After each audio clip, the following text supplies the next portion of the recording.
30대 후반 여성입니다. 결혼을 조금 늦게 한 편이라 아이는 아직 없어요. 그래서 저는 부교수로 대학에서 강의하고 남편은 회사원으로 둘이 맞벌이를 하고 있습니다.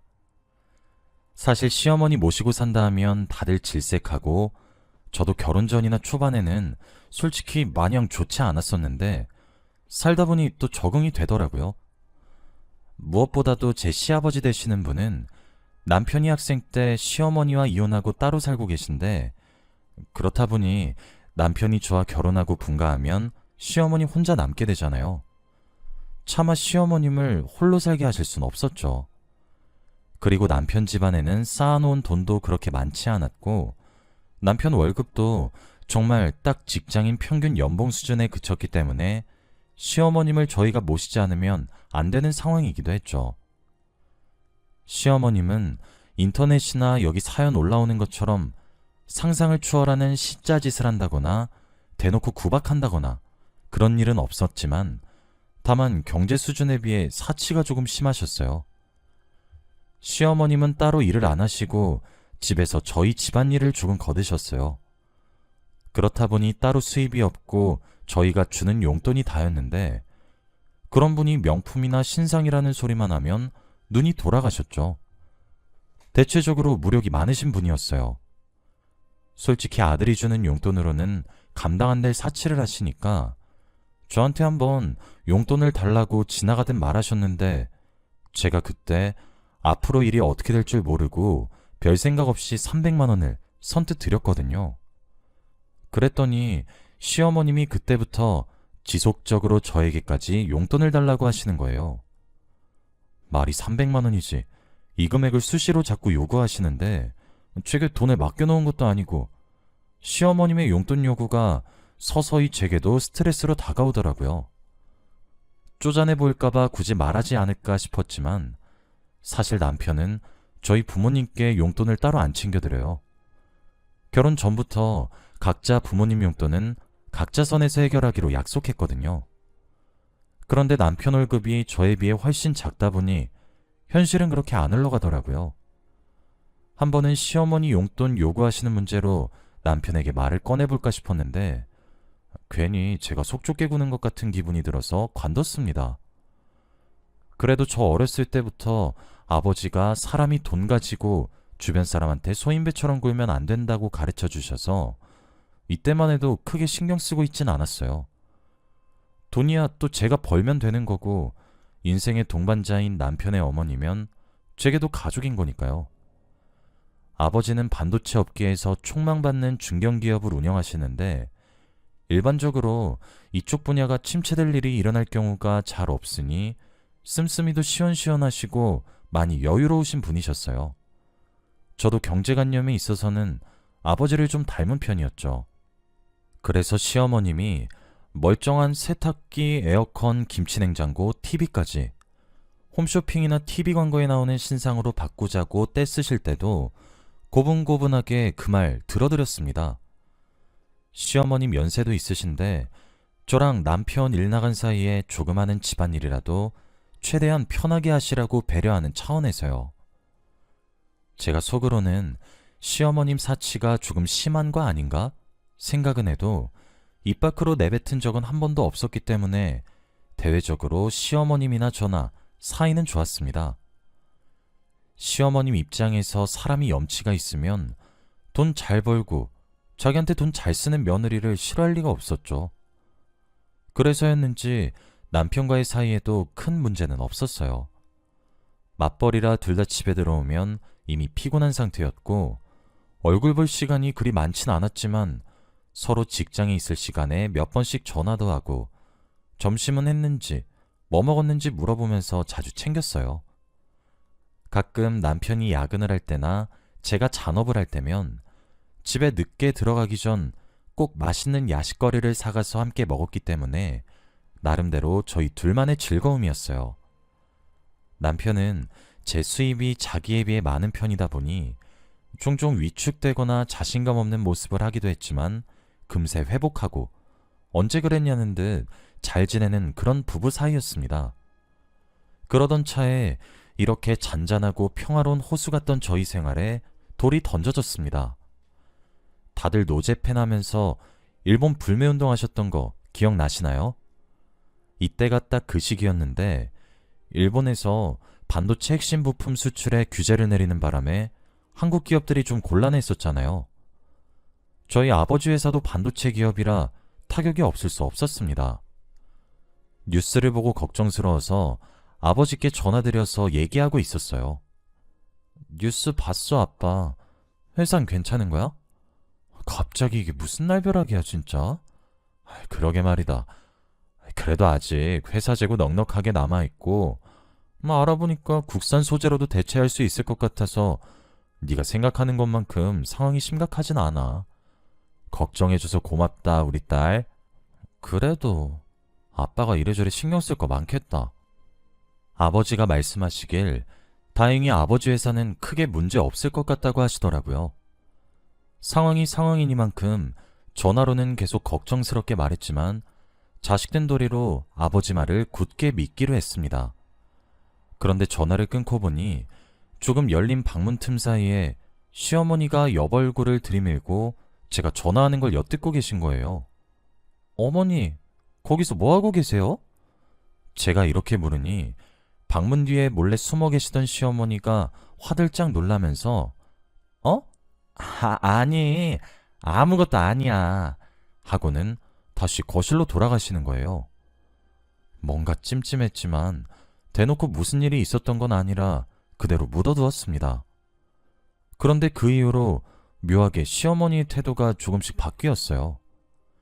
제 전화를 엿들으신 당일에 야근이었던 남편 없이 시어머니와 둘이서 저녁을 먹고 거실 소파에 앉아 저녁 뉴스를 보고 있었는데 한창 큰 이슈였다 보니 뉴스에서도 일본 수출 규제 문제를 보도하고 있더라고요.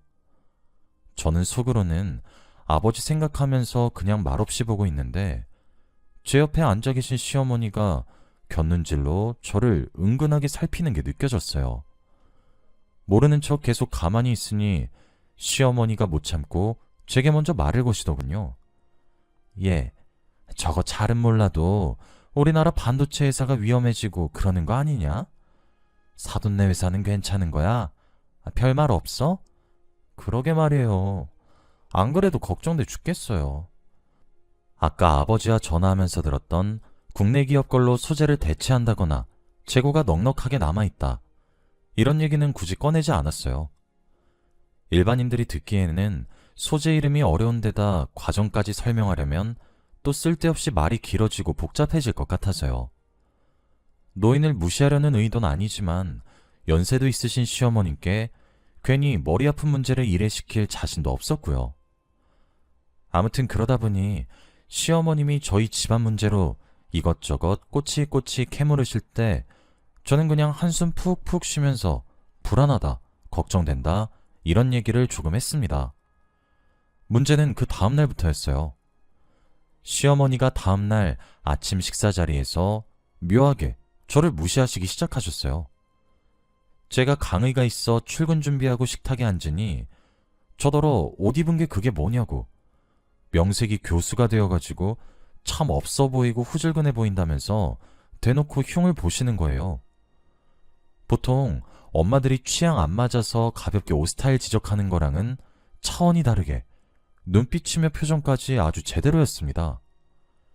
그 자리에 남편도 같이 앉아서 밥을 먹고 있었는데 시어머니는 남편에게 그렇지 않냐며 제 옷 입은 것 좀 보라고, 돈 없는 교수라고 학생한테 무시당하겠다면서 깔깔대며 웃는 겁니다.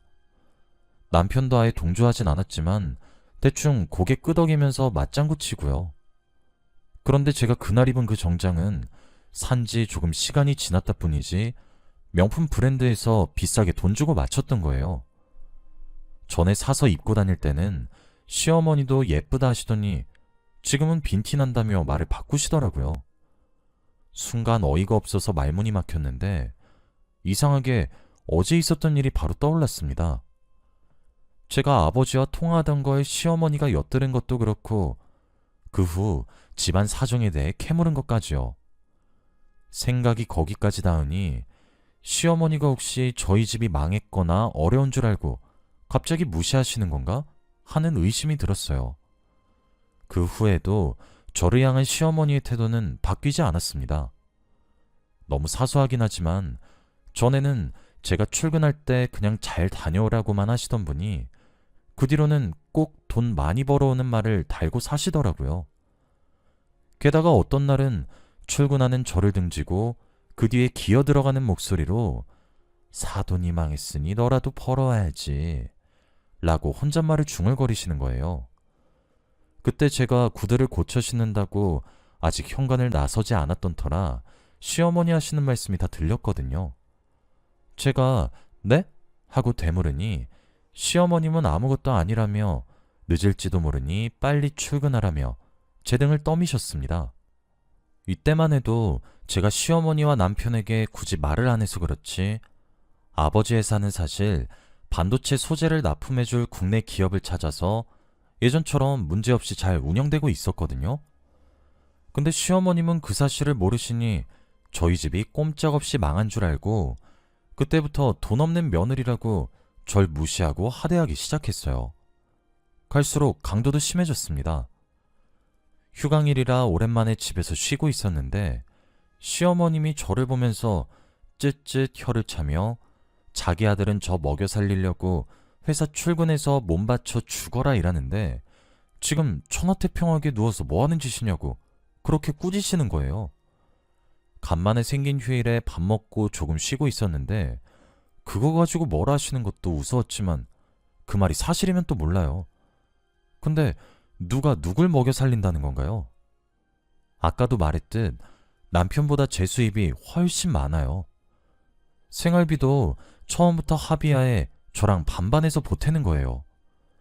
남편이 자기 월급에서 저축하고 시어머님 용돈 드려야 한다고 따로 떼놓은 돈 빼면 사실 남편이 생활비라고 가져다 주는 돈 턱없이 모자라서 오래전부터 제 월급에서 부족한 생활비 더 채워 쓰고 있어요. 그렇지 않아도 제 수입이 더 많아서 남편 기죽어 하는 거랑 시어머님이 탐탁치 않아 하시는 것 때문에 제가 밝히지 않고 있었던 거죠. 저희 집안 망한 줄 아는 그때부터 계속 시녀 부리듯 저를 하대하는데 솔직히 화도 났지만 나중을 기약하며 참았어요. 그리고 결정적으로 지금 제 수중에 돈이 없는 걸로 알고 계시니 전처럼 저더러 명품 사달라 용돈 달라 쪼으지 않으시더라고요. 시어머니께 나가던 돈이 한두 푼도 아니고 쓸데없는 지출이 팍 줄어드니까 이만하면 그냥 신경질 부리는 거 조금 참아줄 수 있겠다 싶었던 거죠 뭐. 서운했던 건 남편의 태도였습니다. 시어머니가 제게 틱틱대기 시작했던 초반에 그 스트레스로 남편에게 조용히 이 문제를 의논했더니 남편은 그게 뭐가 문제냐며 당신 좀 예민한 것 같다고 자기 엄마 편을 들더라고요. 엄마 눈에는 당신이 그렇게 보였나 보지 뭐. 뭐 그런 걸 신경 써. 하여튼 당신도 참 이상해. 이렇게 말하면서 도리어 저를 이상한 사람 취급하더군요. 솔직히 남편도 같이 사는 입장에서 시어머니가 저를 대하는 태도를 바꾼 걸 모를 리가 없는데 일부러 모르는 척 하는 건가 하는 생각도 들었고요. 그렇게 참고 살던 어느 날 오전 강의만 있어서 일찍 끝내고 집으로 돌아오니 집에 아무도 없더라고요. 남편은 출근하고 시어머님은 어디 나가셨나 생각하던 참이었습니다. 밖이 소란스럽더니 시어머니가 친구분들을 데리고 오셨습니다. 제가 연구할 과제가 있어 제 방에서 관련 서적을 읽고 논문을 작성하는 중이었는데 거실에서 시어머님과 그 친구분들은 쉬지도 않고 깔깔대시면서 시끄럽게 구셨습니다.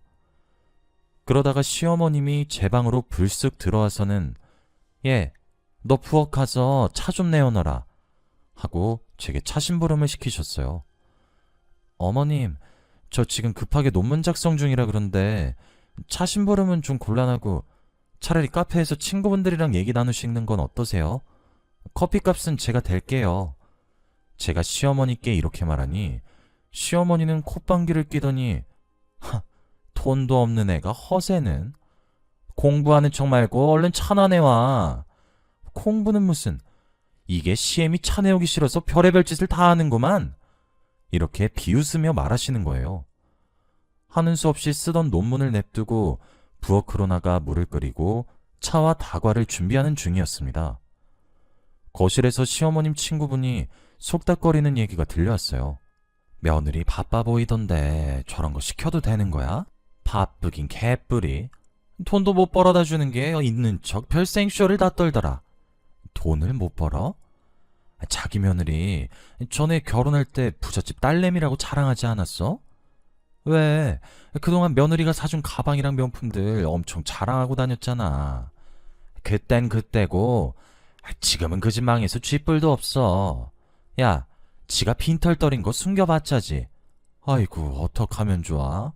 어떡하긴 뭘 어떡해. 우리 아들이랑 나만 불쌍하지. 저거 집에 돈 많은 거 하나 믿고 결혼시켰더만 다 부질없어졌어. 우리 아들이 벌어온 돈 쪽쪽 빨면서 편하게 사는 기생충 같아. 꼴 보기 싫어 죽겠어. 아주 그냥 맘 같아선 사돈이 저거 다시 데리고 갔으면 좋겠어. 사돈이 돈 없는 건 그 집 사정이고. 거기까지 듣고 있으려니 도저히 참을 수가 없더군요. 준비하고 있던 차며 과자며 다 개수대해버리고 그걸로도 화가 안 풀려서 찻잔이랑 주전자를 던져 개수대에 쳐박았습니다. 와장창하고 유리가 이리저리 깨지는 소리에 시어머니가 이게 미쳤나? 시끄럽게 뭐하는 짓이야? 하고 소리를 지르더군요. 전 시어머니께 다가가 쏘아붙였습니다. 어머니, 지금 누가 누구더러 기생충이란 거예요? 지금 입고 계신 옷이며 이 집이며 오늘 드신 아침까지 전부 제 돈에서 나온 거예요. 어머님 아들이 돈을 벌어오긴 뭘 벌어와요? 그 코 묻은 돈으로는 어머님 그렇게 환장하시는 명품 쪼가리도 못 사요. 정신 차리세요, 제발. 제 말을 들은 시어머니는 자기 친구들 앞에서 창피를 당해서인지 더욱 흥분하며 제게 소리를 지르셨습니다. 이게 하늘 같은 시애미한테 어딜 따박따박 큰 소리야, 큰 소리는. 그럼 사돈댁도 망했는데 네가 커지고 기생충이지. 누가 기생충이야, 누가? 시어머니는 제대로 열받았는지 아예 손찌검까지 할 기세로 손을 치켜 올렸어요. 저는 그거 보고도 가만히 있었습니다. 그래봤자 힘없는 늙은이인데 차라리 뺨 한쪽 내주고 법적으로 대응해서 깽값이나 제대로 받아내려고요. 그게 시어머니 정신 차리게 하기도 좋을 것 같았어요. 그런데 시어머니는 저를 치려다 말고 있는 힘껏 저를 소파 쪽으로 밀쳤어요. 순간 당황해서 무게중심을 잃고 넘어졌는데 뒤통수가 깨질 듯이 아픈 느낌이 드는 동시에 정신을 잃고 말았습니다. 일어나 보니 병원이었어요. 넘어지면서 바닥에 머리를 부딪혀 정신을 잃었다고 하더군요. 옆에는 남편이 있었는데 남편도 시어머니와 제 사이에 있었던 일을 대충 전해 들은 눈치였어요. 그런데 남편이 정신을 찾은 제게 하는 말이 압권이었습니다. 그러게 왜 대들어? 당신이 맞을 짓 한 거네. 저는 제가 잘못 들은 줄 알았어요. 근데 그게 아니었죠. 세상에 맞을 만한 짓이 어디 있답니까? 무슨 엄청난 범죄를 저지른 게 아니고서야 맞는 게 당연한 법이 어딨어요? 솔직히 이 말 듣고 남편에게서도 완전히 정이 떨어져 버린 것 같았습니다. 남편이 시어머니 모시러 간 사이에 소식을 듣고 저희 어머니 아버지가 달려오셨는데 부모님 얼굴을 보자마자 눈물이 왈칵 쏟아져 나오더군요. 부모님께 그동안 있었던 얘기를 모두 털어놓으니 아버지는 분노하시면서 가만히 있지 않겠다고 일을 가시고 어머니는 그동안 왜 말하지 않았냐며 얼마나 힘들었을까 하고 절 따뜻하게 감싸 안아 주셨습니다. 그때 시어머니와 남편이 제 병실로 들어왔어요. 아버지 표정은 좋지 않았죠. 시어머니는 병실로 들어오며 제 옆에 아버지와 어머니를 보며 말했습니다. 사돈, 아무리 회사가 망했다지만 병원비는 인간적으로 사돈이 되는 걸로 하죠. 그동안 제가 우리 아들 돈 뺏어 먹은 것만 얼만데. 정말 같은 인간이라고는 믿기지 않는 그 말에 아버지가 화가 나서 벌떡 일어나 말하셨습니다. 말 안 해도 그렇게 할 겁니다. 저희 딸 저희가 보살펴요. 이렇게 인간 같지도 않은 사람들이랑 같은 집에서 살게 하기 싫습니다. 그런데 제 회사가 망했다니? 사돈, 잠에서 덜 깨신 거 아닙니까? 멀쩡히 잘 돌아가고 있는데 망하긴 누가 망한답니까? 뭐 어차피 남들 사이니 안다고 특별히 달라질 건 없겠지만. 그리고 아버지는 남편을 보고도 똑똑히 말했습니다. 자네도 정말 실망일세. 우리 딸 잘 지켜줄 거라 믿고 시집 보냈더니 속 좁게 아내가 돈 많이 버는 것 가지고 시기라질 않나. 무조건 자기 엄마 말만 맞다고 우리 딸 상처 주질 않나. 도저히 가만두고 볼 수가 없더군. 딸아이도 이미 정이 떨어진 대로 떨어진 것 같으니 그냥 이혼하게. 더는 이런 수준 떨어지는 집안 사람들이 내 딸 괴롭히는 거 보기 싫네. 시어머니는 말을 듣다 보니 여전히 아버지 회사가 건재하다는 걸 알아채고 그제서야 저희 부모님과 제게 굽실거리더군요. 새아가, 무슨 얘기를 한 거야. 사돈이 화가 많이 나신 것 같은데 그냥 사소한 해프닝이라고 해명해드려. 얼른. 남편도 이혼까지는 생각하지 못했던 건지 저희 아버지 앞에 무릎을 꿇고 잘못했다고 싹싹 비는데 아버지는 당연히 무시하시고 간호사분 불러서 환자 안정 취하는데 방해되니까 시어머니와 남편을 가리키며 이것들 좀 치워달라고 말씀하셨습니다. 그 후로 남편과 이혼하고 저는 자유의 몸이 되었어요. 이혼이 결정나기 전까지 남편이며 시어머니며 수시로 연락와서 구질구질하게 용서를 구했는데 전부 들어줄 가치도 없는 거였습니다. 애당초 돈 없는 줄 알고 며느리를 그렇게 무시하고 이중적으로 대한 사람이면 이미 갱생불가라고 생각했거든요. 저도 돌아가고 싶은 마음 눈꼽만큼도 없고요. 남편도 마찬가지로 시어머니가 저를 하대하는 거 다 알면서도 모르쇠로 일관하고 무조건 자기 엄마 편만 들었던 걸 보면 이 사람과도 올해는 같이 못 살겠구나 싶어 마음 단단히 먹고 이혼했죠. 그리고 이건 알게 된 지 얼마 안 된 사실인데 예전에 전 남편과 제 선자리를 연결시켜주신 엄마 친구분이 전해주시길 전 남편이 어렸을 때 시어머니가 이혼했던 것도 전 남편 아버지 되시는 분이 시어머니의 사치를 견디지 못해서였다고 하더라고요. 이거 듣고는 사람 참 안 변하는구나 하는 생각이 들었네요. 그리고 혹시 궁금하신 분들이 있을까 해서 전 남편과 시어머니의 근황을 조금 전하겠습니다. 이혼하고 난 후 마침 아버지 교고 동창 친구분이 전 남편 회사 간부로 재직 중이란 사실을 알게 되었어요. 세상 참 좁더라고요.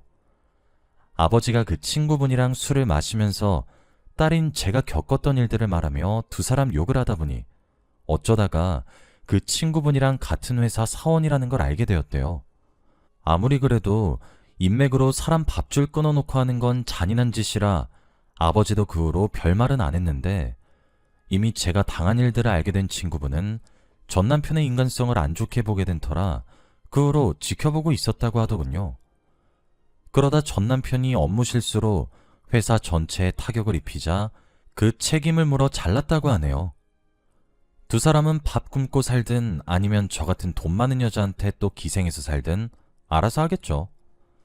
지금 아버지 회사는 이 일이 있었던 때보다 더 성장했고 아버지는 경제에 기여한 공로로 이런저런 표창장도 많이 받으셨어요. 저도 저의 집안과 제 돈을 갉아먹는 기생충들이 없어져서 그런가? 누구보다 몸도 마음도 편하게 잘 살고 있습니다. 조금 쑥스럽지만 아버지 회사에 고용된 전문 경영인과 조금씩 서로를 알아가는 중이기도 하네요. 이 사람은 전 남편처럼 쪼잔하거나 열등감도 없고 저의 능력을 누구보다 높게 사는 사람이라 서로에게 좋은 영향을 주고받고 있어요. 매일매일 더 행복하게 살고 있는 것 같네요. 여러분도 하루하루 더 행복해지시길 바랍니다.